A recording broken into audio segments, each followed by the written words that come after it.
Folks, welcome. It's a real privilege to be sitting here and doing this in person this year, to be sitting across from you to talk about these extraordinary films and shows that you've made, which frankly were relief and escape for us in a fairly grim year, except for Leena's, which wasn't escape, but extraordinary nonetheless. So thank you everyone, and welcome. Thank you. Thank you. How at the Oscars, when they announce the nominees for Best Director, they always accompany it with a clip from a scene from your film. Now, if you were allowed to choose the scene that was going to play out with your nomination, what scene from the film or the show that you made this year would you pick and why? Talking about Aranyak, I think I will choose the scene which is in episode 1, where Ravina, and which is Kasturi, and Mahadev, which is Ashutosh, they are in the jungle walking. She's following him, and at one point of time, they encounter someone. So I think that's the scene which I think I would like to show it to the audience, if there is a clip like that. And why? Why did you pick that one? Because that's the scene which changes everything else which happens after that in the series. That's the scene that scene is not there, then there is no series. There's no show. So I think that scene is something which is very key to the It sort of sets up the show. Yeah. Hazel? So I'll go for the scene where our second hero in the movie, I'll not call him villain. Right. He's like the character named Shibu, who is killing his lover's brother to win the love. So that's some scene. I believe that character is revealing his backstory, all the traumas from the past, how much he loves the girl he is looking for, and also the point where he's turning from that charming normal guy to a slightest negative shade, which we were not anticipating. Like we were expecting him to be turning into a negative guy, but at that point is where that eeriness of this mood of the scene, all these things, like we cannot stand in. We feel empathetic to both the guys on the scene. Yeah. We cannot stand against, even though he's killing the other guy, we'll feel for both the people on screen. So I really feel that's some scene. That's again the turning point in the movie. Right. It's a big plot point. So I really and it is symbolic of the film and what it's saying actually about choices, about life being about choices. Yes. Sure. Yeah. Leena? A tough one. Yeah. Actually, through this, I was thinking which one to choose. But I think if I have to choose, I would choose a shot of 11 ambulances traveling through the veins of Delhi as a reminder that how could we forget? Yeah. It's rattling, yeah. I mean, if this is a clip to accompany an Oscar nomination, I don't care which scene. To be honest, I'll just be happy. Okay. Without a real Oscar nomination, this is a painful question to answer. But no, I mean, there are a few scenes, like especially the bike scenes that some people really like. But I think it would be the scene where Guruji is snubbing the disciple in a performance, and there's a tracking shot, because it kind of encapsulates the spirit of the film in some way. Right. It's a lovely scene. Yeah. Neeraj? I think the scene where Konkana's character and Aditi, both of them walk into the office, and that's when I think the ball drops for her that she is not okay with her caste and she goes in for a birthday. More so because also I think the way it's shot, I like the shot design of it. And it succinctly, I think, communicates the essence of the film of class, caste, and a lot of gender bias and stuff. It's heartbreaking. Yeah. Nandini? There are two bits which I'm not able to decide, so I'm just going to tell you both. Go for it. One was the marital rape sequence. And because that was at the core of Meera's humiliation, and I think marital rape is a very under-addressed topic. It's a non-topic actually in cinema and anywhere else. It's not, it's just kind of dissed off. So that was at the core of Meera's humiliation, and the husband doesn't even realize he's doing that to her. And the other one was where Jagpati is actually breaking down and begging her to tell her who the father of the child is. And Meera, you can see her compassion. So at that point, there are no games. Right. In that one scene, both of them are almost, she's feeling compassionate towards him, and he's almost, just like begging her, and he's let go of all his ego and anger, and they're just two people trying to talk. So that was the one vulnerable moment in the film, which I felt. So. I think season 2, episode 1's cold open, the Pratigya, that scene where all the students stand up and there's that entire vertigo shot with the color transition, and that's just to remind people all the victories of season 1 right. did not matter, and I'm right back where I started Raising from. the stakes again, yeah. You know, we recorded the Actors Roundtable the other day, and I asked them, what makes you afraid as an actor? And a few of them actually said the same thing. They said, a director who's confused, a director who's not able to communicate what he wants, or who doesn't seem to have clarity on his vision for the character or the story itself. You know, taking off from there, I want to ask you, have you ever been stuck on a set, had a crisis of confidence, if you like? Multiple times for me. I think many times I've been... Most of the time I'm confused. I think the trick is that not to show that confusion outside. Yes. You know, I think as a director, I'm always I confused. think we all will agree on that. Yeah. Yeah. Because we are very good actors. That's why, you know, they don't get to see that. Because there's always a better way to do it. There is always, and you all are asking yourself the question, am I doing the best that I possibly can? And you have the time limitation and this, and you know, sometimes when actors saying it's not quite landing the way you want it to. So in that time, you just take the call and say, okay, let's just run with this. And then you have to just say, this is the best at this point. So, yeah. And because, you know, when I just started out, I was told that a good director is somebody who knows what they're doing. And, you know, over time, I learned that no, I respect a certain kind of, there's an aesthetic to confusion. One confusion comes from being ill-prepared, but really not knowing your job and not knowing how to handle people. And the other kind of so-called confusion is finding, solution is like, it's a process of finding something on set that day with those people, in the moment, with that light, with that location. So I actually take great pride and I tell my crew, listen, I don't know the answers, we will find them. You know, is it okay as a director to show your vulnerabilities on a set? Yes. I actually show. I mean, I don't. In fact, watching his films, I sometimes feel that, oh my God, he must be so sure of things. I always feel like that. I'm like, when will I ever become like that? But yeah, I think it makes you human. You know, I think actors also tend to know, because I judge my work a lot more than required. I think, and I'm constantly in the phase of refuting whatever I'm doing. I think that I'm not being up to the mark or not standing up to the vision. So there are doubts, but you know, there are many variables that come into the picture where, like you said, like, you know, the time of shoot, the number of days that they are given to you, there is shortage of time, there is light, there is camera. There are 300 people literally waiting for you to tell us what next. So that is a huge amount of pressure. But you are always aligned towards actors. So that confusion is palpable, because I tend to be like, you know, is this the right emotion? Like in Geeli Pucchi also, like I remember once I asked Coco Konkana, you know, I'm very particular about the kind of cry that I want in scenes. So can we talk about it? And we were just sitting and faffing. She had shown me 4 types of cries. I'm like, okay, now I'm confused. So I was just thinking, have I blanked out ever to that extent? But I think I give into the collaboration a lot. Right. And I don't take it as the onus is on me only. I give equal responsibility to everybody on set. And I think that does something. It's a team always. And how much ever you believe that you're running the show, you're actually not. There are so many artists, you know, in that moment giving so much.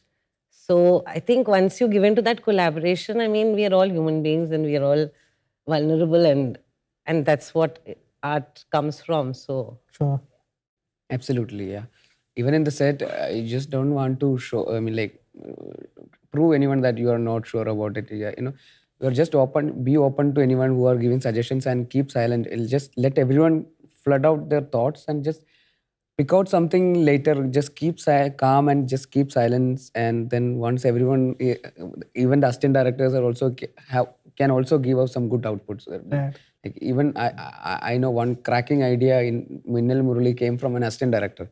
So we can be open. That happened in the set. So that's something we can be open to. You have to be receptive to. Yeah, very, very much. We don't have to be defensive or No, I want to add to what both of them said that one example in Masand, I think Vicky became too much of Deepak in the process, so much so that I started depending on his instincts on a particular way of emoting something.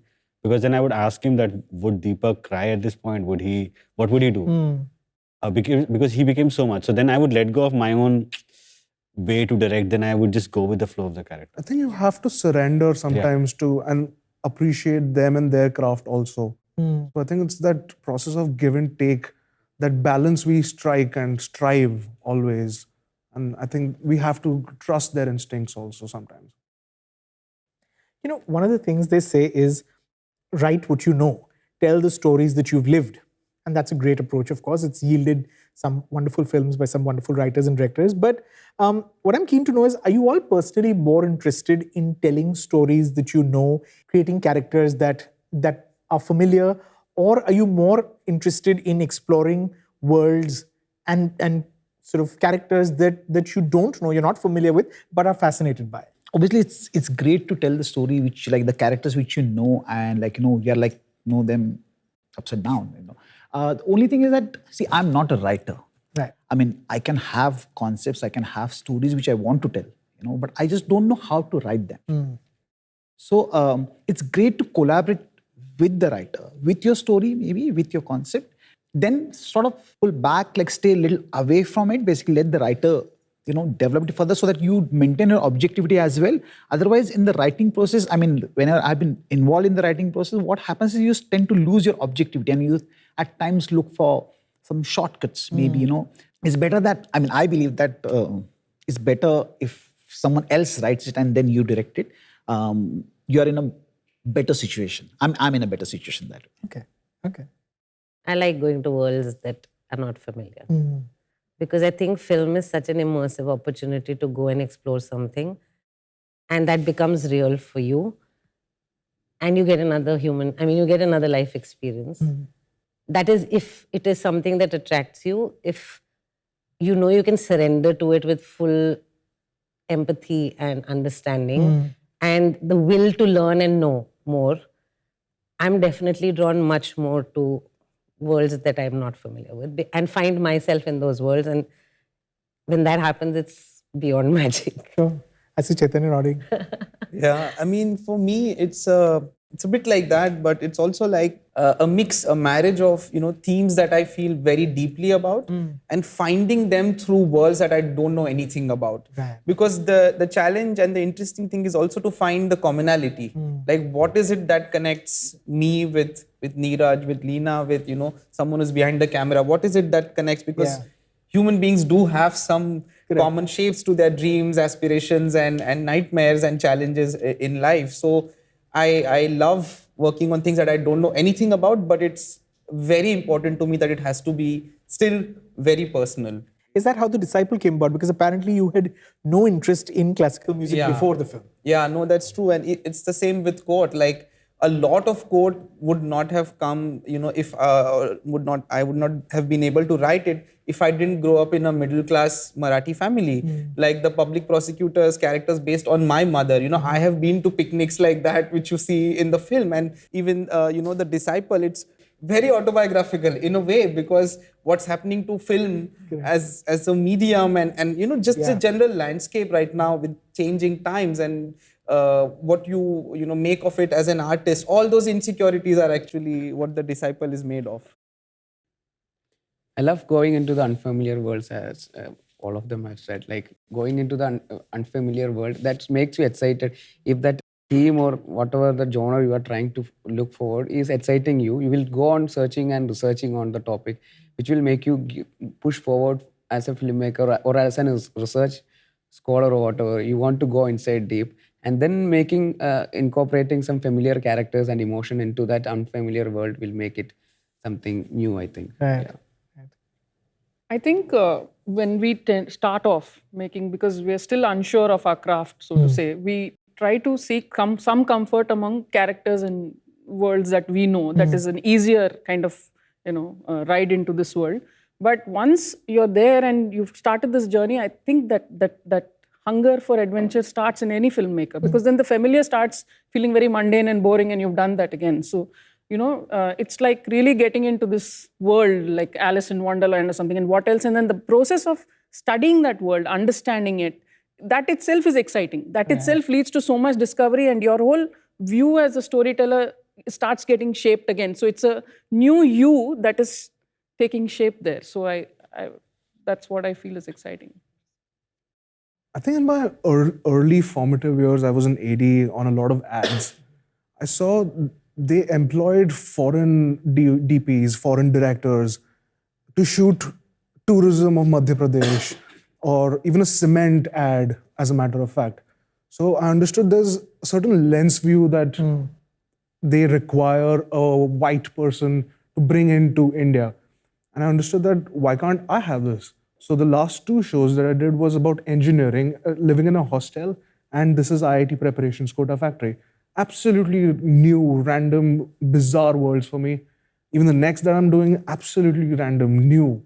So I love jumping into new worlds that I've never lived or heard of, as a matter of fact. And I would like to do stuff about my world and things around me much later as I grow old, like a Pain and Glory, as a matter of fact, like Pedro Almodovar.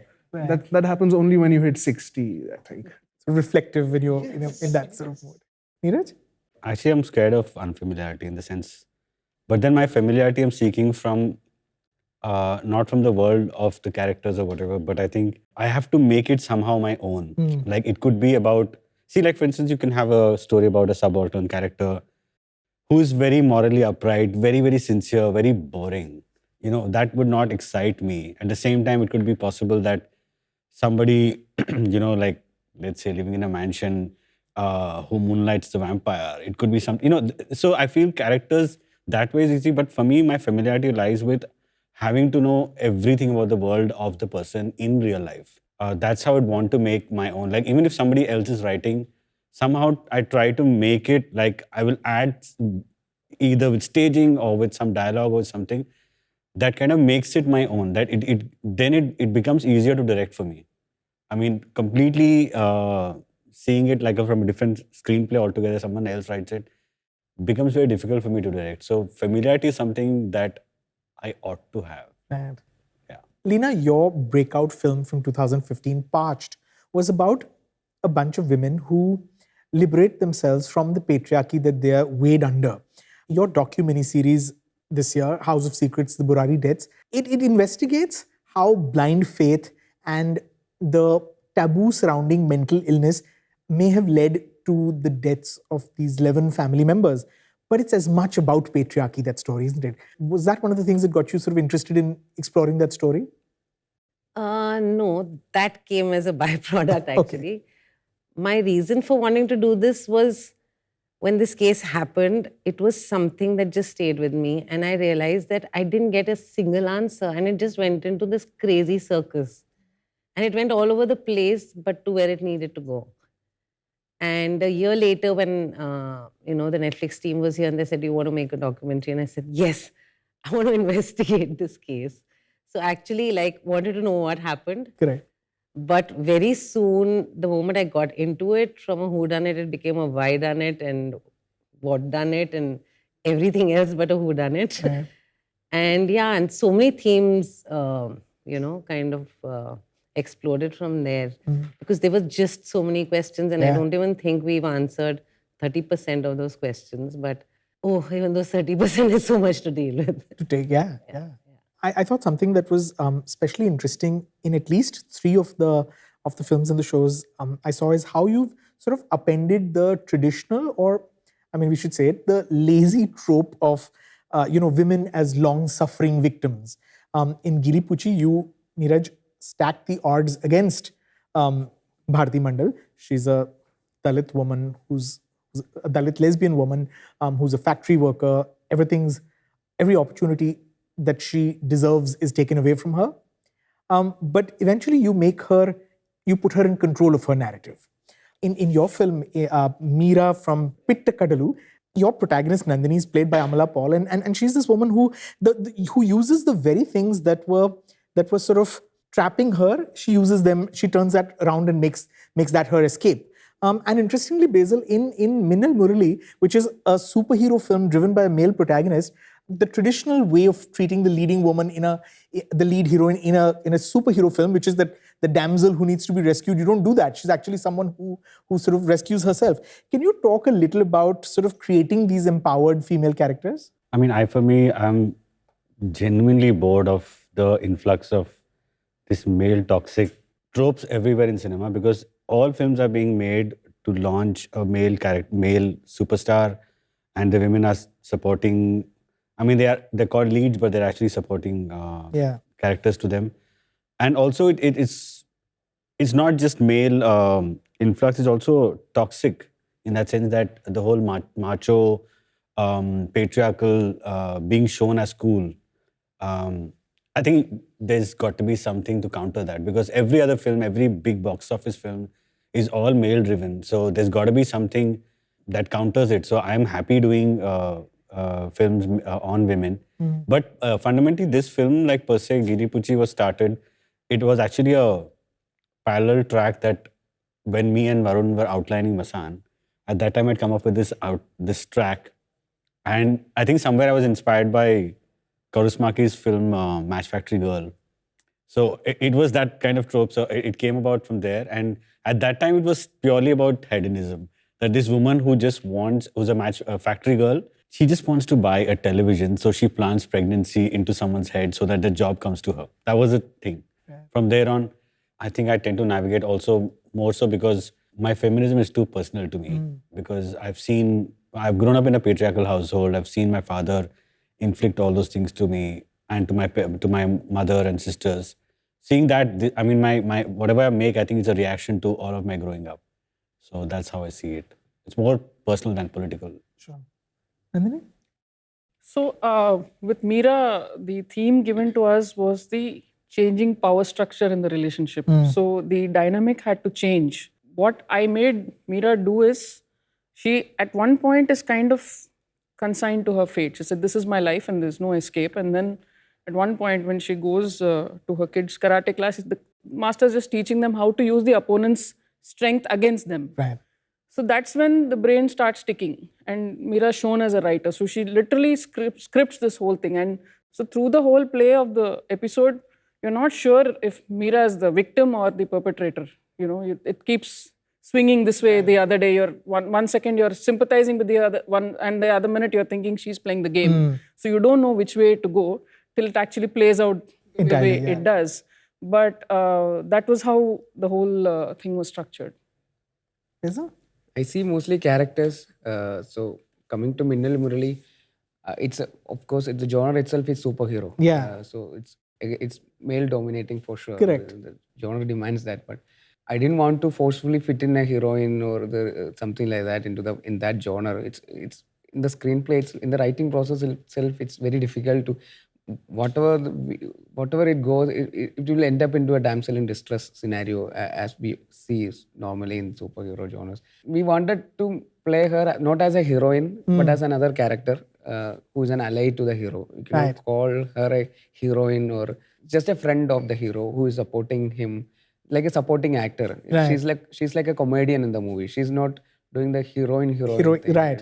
And yet at the end, I don't want to give away too much, but in that scene, I mean, you know, after growing up on the Lois Lanes and the MJs from the Spider-Man and Superman films who needed to be rescued, here's this woman who does it herself. I mean, she doesn't need the guy to come and save her. Yeah, she wanted her own track, parallel track in the movie. We never wanted her to be someone who is so cute and some romantic affair. We just wanted her to be a supporting actor and driving the plot and some critical junctions. That's it. Yeah. Also, I wanted to add, I never treated Meera as the heroine and JB as the villain per se, because everybody has their shades of grey. Correct. I think I just allowed Meera to get her shades of grey out. Right. It's quite Machiavellian in the sense, the way to the extremes to which she goes to get her way out. Right. So is she relishing it? Is she relishing that side of her? Maybe she is. So I left a lot of it for the audience to judge how far she's going to go and is it right, wrong. Chaitanya, The Disciple explores the struggles that a young musician faces, his crippling self-doubt. There's that scene in the taxi where Sharad is discusses his anger at himself with his guru, of course. You've said that this film is a sort of catharsis for you because it came from a place of personal struggle, that you were always not very confident of the fact that you weren't formally trained.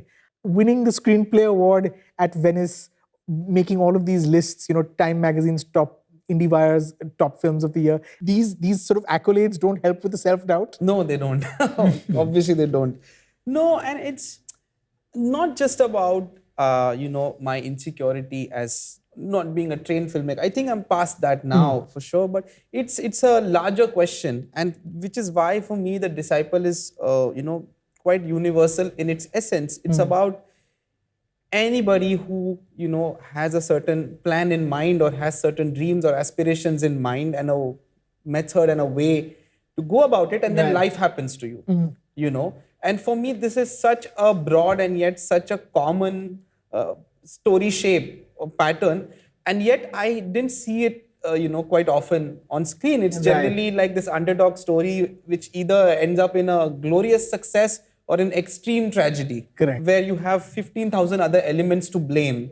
So this idea of the conflict of, with the shortcoming being within the person rather than something necessarily only outside is what I sort of relate to. And in more essential ways, than just say filmmaking or just say worldly success. And in that sense, no amount of validation can help you in the long run. You always are fighting these battles internally. It's so reassuring to know this from you.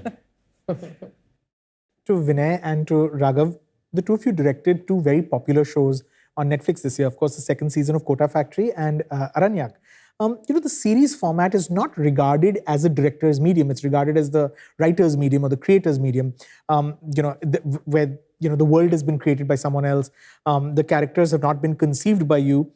In that scenario, how do you leave a distinct directorial stamp? Or is a director's job then limited just to execution? For me, the world was completely new. I was mainly focused on the emotion, on the feeling, no matter who you are, everyone here has been a student. Our hopes, dreams, aspirations are the same. So I was relying extremely heavily on how I would feel, how everyone's feelings are very similar. How do I bring that out? How do I elevate that emotion? How do I, if it is not written in, how do I bring that out visually? So yes, there's a lot of content we see in the OTT space now where it's just mid-wide close and it's done. It's almost like the TV ideology has encroached into our world. But I think it's not, I don't see it simply as execution. I try to make it my own, where I have the sense of belonging to it. And I go scene by scene and overlook the whole thing much later. Right. Okay. My upbringing has been feature films. I have assisted for almost 16, 17 years on various feature films. So necessarily, I don't, not necessarily I approach series directing is something different from how feature film making is basically. Whatever the director does on a feature film set, basically, I just do the same. It doesn't matter whether people like it or not, basically. I do the same. And on this particular one, what happened is, thanks to pandemic as well, we got almost 7-8 months of prep time. Right. And that included also, working on the drafts again and again. We were working on the script almost, there was 1 week before the shoot as well, So during the process, obviously, Charu had conceived the character, basically. He had met someone named Kasturi in Himachal, a cop, and that's where actually the character came from. But in those 7-8 months, basically, because of that process, I got involved so much. It became my character. It became, a story which is close to my heart, and then after that, it wasn't someone else has created the character. It didn't feel like you were inheriting something. I didn't feel like that at all, actually. I didn't feel like that. Okay. Neeraj, do you want to weigh in? You're directing a series as well. There's definitely a difference, but I also tend to feel that for Sacred Games, it was completely Vikram's vision in that sense. What Vikram and Anurag created with season 1. And for me, it was to not reinvent the wheel, especially in terms of technically, because his style of shooting, and I had to match it because I feel that you should do that, because if it's a season 2, it's a continuation. It's like in direct continuity of the next 12 days of what happened in season 1. Yeah. But yeah, I mean, you do feel in the sense that you can't put your imprint on it. But see, fundamentally, what I seek through what I do is that I need to connect with a character's emotional, existential, or political truth. If I get to do that, then it becomes my own. So regardless of who's writing and whatever. So in that also, because there was Varun who was writing and all the writers, so it became easier to direct in that sense because there were people, I mean, Vikram, Anurag, it can't get easier than that for me because it was like literally like home. But yeah, I mean, I kind of agree with both of them, like how it is fairly very different to direct for a TV show vis-a-vis, let's say, an independent shot, or if you're doing like what Leena's done, is that you take up an entire series by yourself. But if you're doing episodic directors or if you're doing track-wise directors, you will have to align to a certain vision. Right. It could be the director's vision or it could be the creator's vision, but there has to be common. It can't be A singular vision. It needs to be Yeah, a singular yeah. vision. Right. Yeah, I mean, and just to add to that, one of the initial discussions with my producers, idea was that 2 directors would direct it, and that is something which I was not comfortable with. I said, if you all don't have faith in me as a director, fair enough. Get someone who's definitely, there are better directors. You can get someone who, but a series like Aranyak needs one director, otherwise it becomes like you're too dependent on the actors. You don't know what that actor played, the way that actor played his part in some other scene. Then you're just second guessing everything all the time. So yeah, one director is something which worked in my favor. But the fault to it is also that it's very difficult to direct 8 episodes by yourself. Sure. It's extremely, it drains you out. I mean, emotionally, physically, everything. What's the best thing about being a director in this streaming age? You're not worried about Fridays. That's right. The actor said that too. I think the stories can come center stage finally. I mean, it's been slightly different in Bombay, but in the South, my film has to work in the Mufassil towns and the A centers as well. That demarcation is a little hard. We have to straddle both the worlds. So now I'm constantly thinking, does my film get an opening? What is the star I need to approach? So now that whole math has changed. Now your story is your star. So then you just pick the right actor for it and you run for it. So it's just made all of us go like, you get this little breathing space. And then for me, to go and do Pitta Kathalu right after Baby was such a relief. Right. I just went and jumped off a cliff and was just diving right into a different world and just being somebody else. It's just like going into this whole masquerade party and just being whatever you want to be at that point with no labels on you. And that was so freeing for me. So I think that was the best part. Of course, the visibility, like being someone from a regional industry, Yeah. especially like Malayalam film industry, we have like in last 2 years, something have changed revolutionary for Malayalam industry because people have started watching the movies coming. There has been good movies coming from the industry for quite so long, but because of COVID, thanks to COVID, but because of the OTTs, people have started watching the movie. So for a movie like Minnal Murali, which I get an opportunity to showcase it to people around the globe for sure. So it would have been something regional if it was released in theaters. Definitely we'll miss theatrical experience for sure, but definitely on the other side, we have this global distributors coming across. So that's definitely some advantage for that. Also series like Money Heist or Squid Game, which have been made in a regional language, is very popular here also. No? So yeah. I think, you feel like so directly connected to an audience.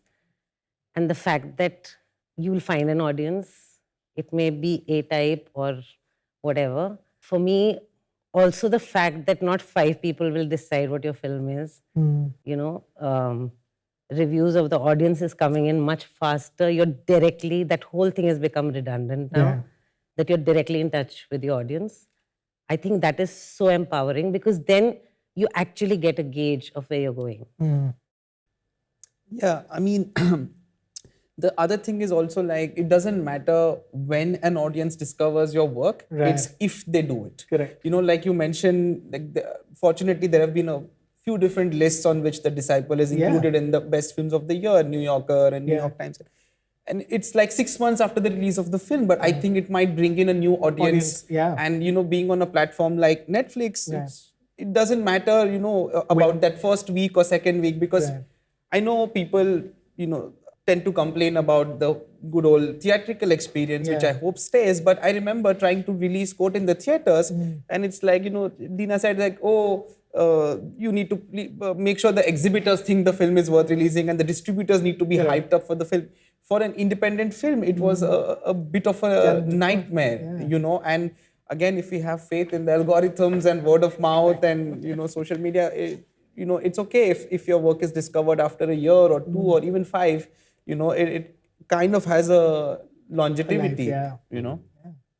I think it's the audience is also surprised by how they are reacting to cinema, because they are also discovering that अरे ऐसे भी story बता सकते हैं. This is another way of watching a Correct. story, and so it's that construct in their own head is changing and yeah. shifting, and I think it's going to change the whole dynamics of mainstream cinema in the years to come. I think it's already changing, and it will play out in terms of how these big ticket films, perform at the box office. I don't think people are just going to take the pan masala type of films just as is. They're going to say, but we've seen better.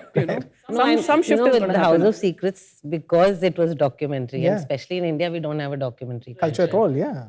And just shooting it also had to keep educating people. This is a documentary. This is not a film. Like, this is not a narrative. I didn't expect. I thought that will, kind of stop people from watching it. But like the best story I've heard about House of Secrets is one of our talking heads in the thing. She went to a really small village in Haryana where she got mobbed by 30 people. And then there was a discussion in those 30 people because some of them were calling it a film. And he said no. Somebody said no, it's a documentary. And then they had this whole discussion. What is the difference between documentary and How wonderful, narrative? yeah. In a small village, like this is Amazing. for me like the best story I've heard about House Sure. of Secrets. Yeah. It's not just the radicalization of the distribution, it's also the content. Because I don't have to imagine like a Geeli Pucchi finding a release. I mean, it's not even a short, not a feature, it's somewhere in the middle, 43 minutes. So if I were to release, then I had to think of many things. And what we're also doing is we're upping the viewing standards of audiences. That's also a big one that we should acknowledge, because otherwise we'll have to conform to theatrical standards of, like a star has to be there, Correct. a song has to be there, all of those things. It has to be happy, brighter, whatever. That's, thankfully, it's not there now. So I feel, and also if you see, there's a bigger thing that's happening. I mean, I'm talking about caste discourse, I'm talking about queer discourse, right? If that is being seen by, say, 130 countries, Yeah. and they're seeing how caste or LGBTQI or any of the subalterns play out in our country, it is such a huge one. I mean, for me, it's a huge one. I think I'm with Chaitanya on this. I think we are all in this for the longevity of things. We are in it so that our work stays even after we have passed on. And I think the fact that, people tell me, I still haven't seen Kota Factory season 2. I'm like, it's okay. It's there for 10 years. Get around to it whenever you want. So yeah, I think that's beautiful. Now that we've said all the good things, how do you handle notes? Because the streamers are also famous for giving notes, no? Chaitanya, yours was an acquisition. So I'm not used to notes. I will at some point maybe, and then I'll tell you how it feels. Notes are good.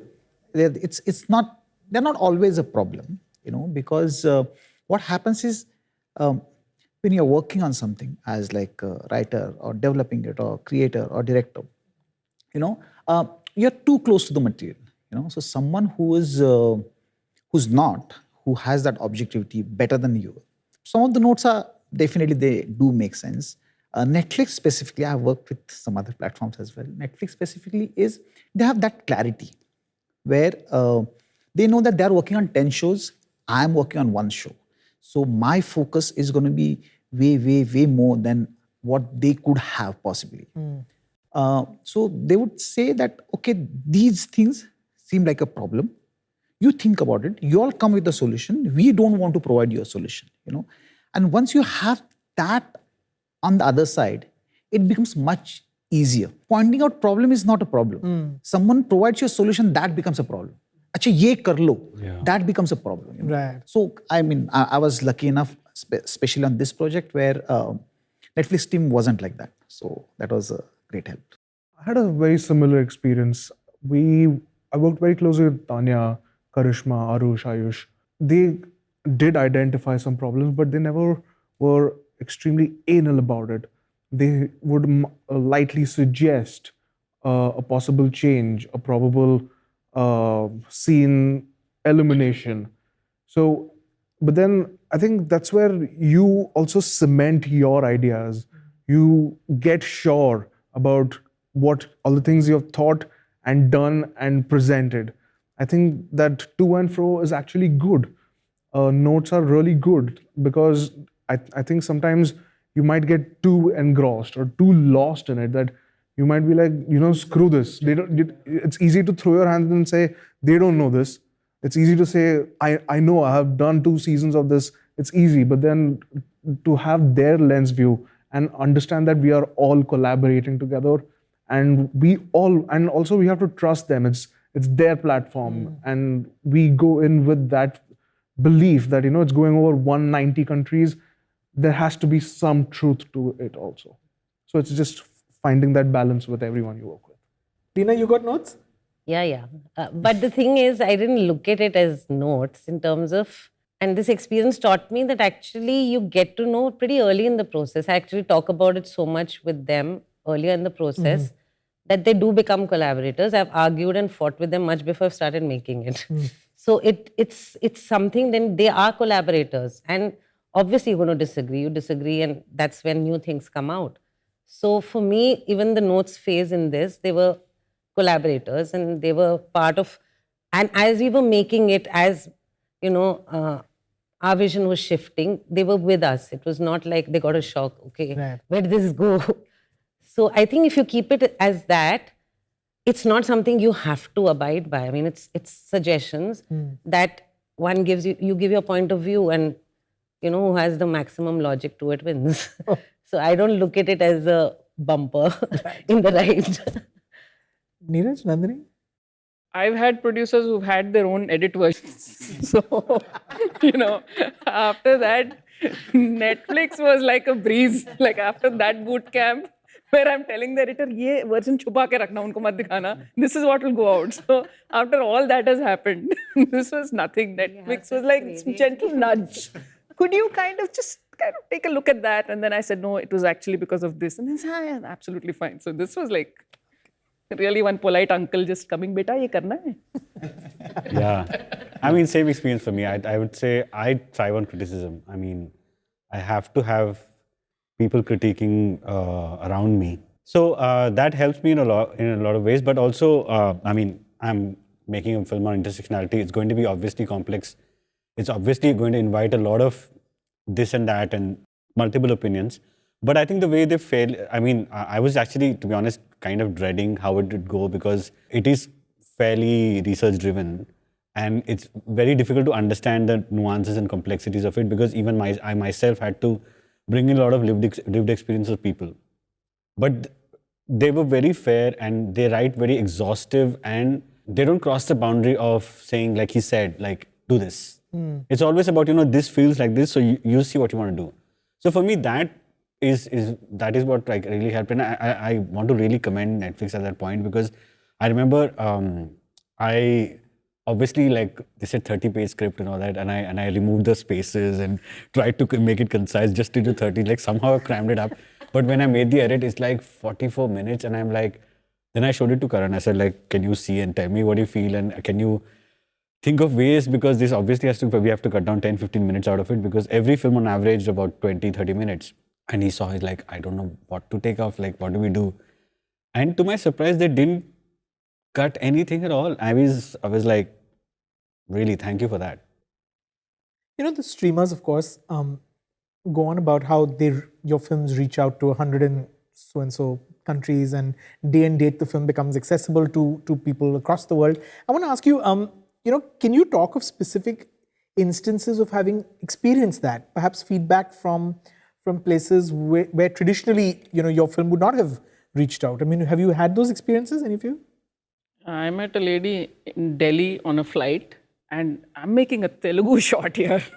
not in my wildest dreams would I have thought somebody within 1 month, and then she's talking to me about 15, 20 minutes about Meera and how she connected and blah, blah, blah, blah, blah. And I said, you got it? You were reading the subtitles? I said, so she said, yeah. So she got the whole thing, and that was a big wow moment for me, and the reach of platforms and how people across the board, people whom you would never think can connect to your stories, do. And that was...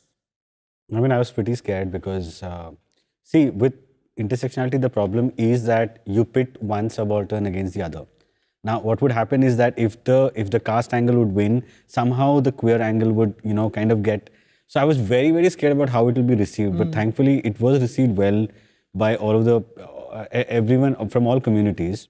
One of the experiences was not with Geeli Pucchi, but with Masand. I think I remember showing the first cut to the staff at Phantom back then. All the drivers and the cooks and everything. Like, I think there were some 15, 16 people, and we all huddled together, and I made them watch, and they were like crying, they were enjoying, they were like, I asked them, listen, you don't have to be polite just because I'm asking you to, so don't be that. And I saw the same reaction in Cannes, where this French lady came up to me and she was crying and holding my hand and all that. So it was very reassuring to see this kind of diverse, acknowledgement, and yeah. I cried back in Kerala. Yeah. Oh my God, I'm such a cry VP director. I need to change myself. Anyone else has a story? I mean, I was coming back from Moscow, I think a week after House of Secrets released, and some staff of Qatar Airways was talking about this, and Asim said, oh, she made it. And before I knew it, I had like super VIP treatment, like some 10, 15 crew of Qatar Airways. They took me straight to some lounge, and he's like, we have so many questions. And that was like, and I was half asleep. I had to wake up, and I had some crazy experiences with Pach, which was like, lots of stories. Vinay, your leading lady has been tracking that it's top 10 in so-and-so country, top 10 in... Yeah, so I mean, I don't have any, like someone calling me from whatever, but like just being in top 10, whatever, worldwide on Correct. Netflix, something which feels good. Right. Success, at times success feels good. So this is one of them. Yeah. Sorry to add just one bit. I had this one peculiar feedback or kind of thing that I get is, I still get a lot of hate comments and angry things about why did I kill Shalu in my film. I mean, I'm telling you, they write it with such fervent anger that they really mean it, that how could you kill? They still can't take it. Like, they write a lot about that. So it's very... I thought we'll end by asking, and it'll be lovely to get all of your opinion. What is the single most important quality that a director must have? Assuming you figured out by now.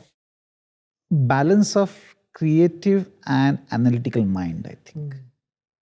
Once you have that, I mean, easily I can say that I'm an artist, but there is like so much of craft and like so much of like, human resource management which also happens.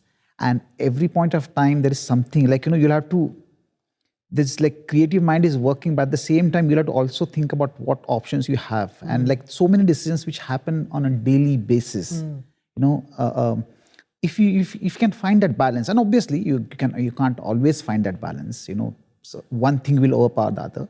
But if I can be aware of that if I can find that balance of creative and analytical mind, it'll make everybody else's life a little easy. Okay. I think being self-aware, I feel that's most important, knowing that the type of content you're doing, the treatment choice that you have made, how true you are to yourself, and how you are not aping or miming or mimicking something that has been done before. So I think, and also what you're doing now is real, it's true, and it's fresh.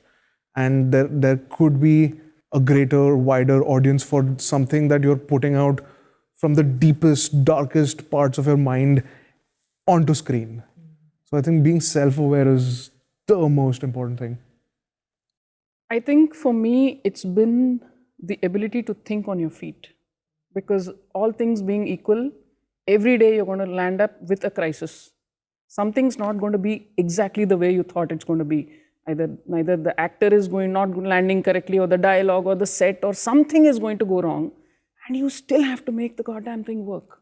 And you have to make it work to the level that you had thought it would, because otherwise one whole bit of things will change. So for me, it's about that, solving that crisis, and then getting my mind back to facing the next ball with the same amount of intensity. So every shot is every ball for me. Like it's like one long test match for me. So every day, every shot, now push it, push it, push it, and make sure you're not compromising somewhere, because after a point it gets to you. Ki, chalo yaar, 6 bajne wale, let's push it. No, you don't push it. You have to finish it, but then get something, that one little extra something out of that shot. Otherwise, you're not going to be happy when you go back home. And walking into that edit room is going to really scare you. So that for me is the quality that a director must have. Okay. Basil? Stay grounded as possible. You can, like, you might be this limelights or fame or popularity. There is always a chance that you might get disconnected from the people or the audience you have. So always have good friends, like who are not in movies maybe, who can criticize you a lot. You can have trips with your friends, your college friends or neighbors or family. So that's the most important quality I feel is important for a filmmaker. Okay. Leena? I think to negotiate your way, empathy and understanding of psychology, and at a basic level, respect for people at every level. Sure. So I have like a joke answer and a serious answer. We'll take both. The joke answer is that you just need the persuasive quality and powers to convince a producer to put money, and that's it. You just need to know how to raise money, and you're a director, right? The rest follows. That's the joke answer. And we've seen that happen sometimes. And the serious answer, again, it's very difficult to boil it down to one thing, but if I had to, I would say personality, which includes your taste, your sensibility, your worldview, your skills for people management, being the natural leader. What's unique about you as a voice, I would say personality. Right. Interesting, yeah. For me, I would say honesty. I mean, actually, I don't have a large repertoire to actually say that this is the ideal way to, but for me, what has worked and what I want to actually going forward also, to be honest, because that honesty guides you to be people-centric. Honesty guides you to hone your script. Honesty guides you to direct the actors in the right way, I feel. I don't know if there's an understanding of craft, is that great camera work, great lighting, great staging is craft. For me, craft is actually if the scene's truth holds in its world. That's craft to me. Like if you look at Farhadi's older films. Yeah. There's no great visual language as such, but the narrative is so strong because there is honesty in what the person wants to say. Yeah. Like if I'm not being honest about the worldview of the characters and not presenting in an honest fashion, I will feel cheated. I will feel that, I don't know, that is my singular biggest worry that, for instance, like if I make a film where it is activisty film and, it's kind of talking about pertinent problems and very topical, but if it not hit narrative-wise, if it is too like brandishing a particular political thought, then that's not cinema. Then I'm just an activist masquerading as filmmaker. So that is my worry. And also, thank you to every one of you, not only for sort of really opening your hearts and for this incredible conversation about your process and why you do what you do, but also really for the wonderful films and the shows that you gave us this year that made us laugh and cry and kept us at the edge of our seats, but mostly made us think. It's been a difficult year for all of us, but your art gave us hope. So thank you so much, and more power for what you do next. Thank you. And I want to really acknowledge the fact that it is so good talking to you, Rajeev, like after so many years, like I think we finally here, and you've gone through so much, and then coming back now, bouncing back, and to just talk, sitting across to you is a privilege, really. Thank you so much. Thank you. Thank you to everyone. Thank you. Thank you. Thank you, Rajeev. Thank you.